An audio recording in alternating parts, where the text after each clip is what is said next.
అందరికీ జై భీములండి. నా పేరు ప్రశాంత్, విశాఖపట్నం నుంచి మాట్లాడుతూ ఉన్నాను.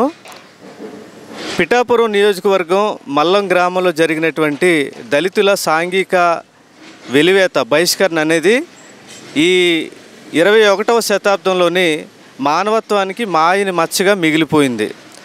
దీనిని బట్టి అక్కడ ఉన్నటువంటి దళితులు లేదా ఆంధ్రప్రదేశ్లోని ఉన్నటువంటి దళిత నాయకులు లేదా దళిత ప్రజలు తెలుసుకోవాల్సిన విషయం ఏంటంటే, ఇది మల్లం గ్రామంలో ఈ సమస్య ఆఖరిది కాదు లేదా మొదటిది కాదు.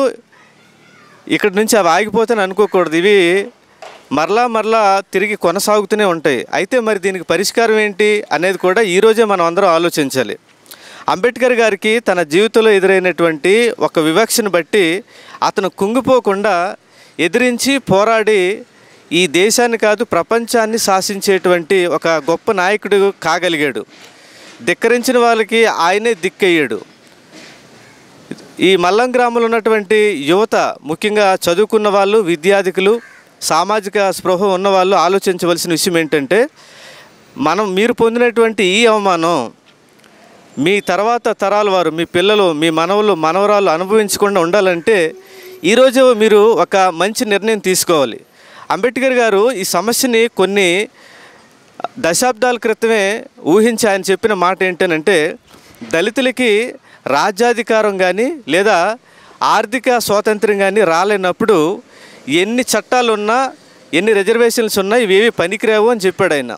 కాబట్టి దళితులు ముఖ్యంగా మరి ఆర్థిక స్వాతంత్రాన్ని సాధించే విషయంలోని, ఆర్థికంగా స్థిరపడేటువంటి విషయంలోని అందరూ కూడా ఏకాగ్రత కలిగి ఉండాలని నా ఆలోచన.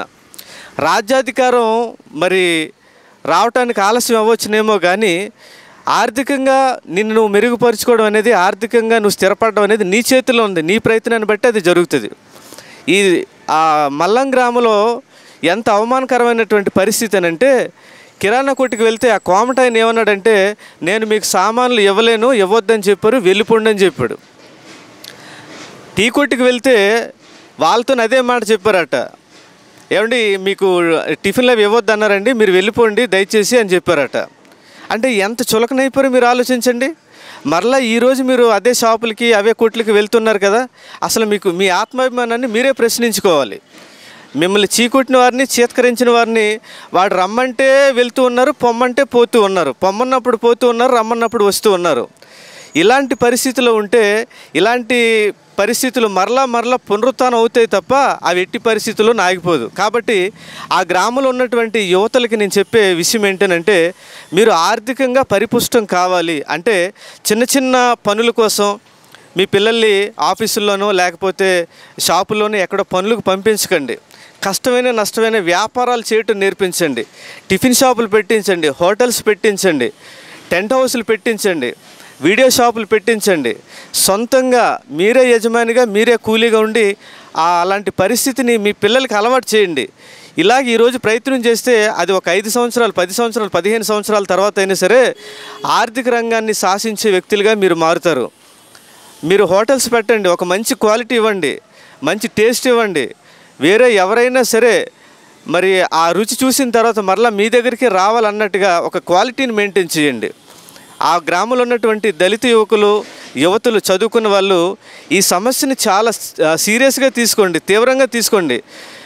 నీ జీవితంలో జరిగినటువంటి అవమానాన్ని నీ తర్వాత తరాల వరకు నీ పిల్లలకి ఏమని చెప్తావు? అది గర్వంగా చెప్పుకునేటువంటి విషయమా?